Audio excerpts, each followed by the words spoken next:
Hi guys, ఇప్పుడు మనం ఎక్కడికి వచ్చామంటే మన శ్రీకాకుళం కోట బొమ్మల్లో ఉండే చిన్న హరిశ్చంద్రపురం పంచధామ క్షేత్రంకి అయితే వచ్చాం. సో లేట్ చేయకుండా మన వీడియోని లైక్ చేసి మన ఛానల్ ని సబ్స్క్రైబ్ చేసుకోండి.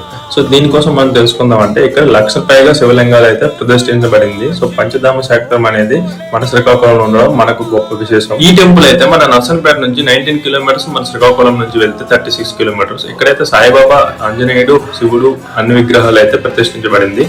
ఇక్కడైతే శివుడు నీటిలో అయితే కొలువు అయితే ఉంటాడు. ఇక్కడైతే అదర్ స్టేట్ నుంచి వచ్చి శివలింగాలు అయితే ప్రతిష్ఠిస్తారు. సో మీరు కూడా ప్రతిష్ఠించాలంటే శివలింగం మీ పేరు పైన ప్రతిష్ఠించవచ్చు. సో చూడడానికి అయితే చాలా బ్యూటిఫుల్ గా ఉందండి లొకేషన్. సో మీరు కూడా ఒకసారి విజిట్ చేసి ఎలా ఉందో కామెంట్ చేసి కామెంట్ లో చెప్పండి. ఇక్కడైతే ప్రతి శివరాత్రికి కాశీ నుంచి నాగ సాధువులు, అగరోధులు వచ్చి ఇక్కడైతే పూజలు అయితే నిర్వర్తిస్తారు.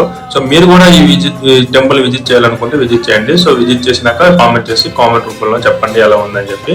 నెక్స్ట్ వీడియోతో మళ్ళీ కలుద్దామండి. Bye bye. అంతవరకు మన ఛానల్ సబ్స్క్రైబ్ చేసుకొని మన వీడియోని లైక్ చేయండి. Thank you.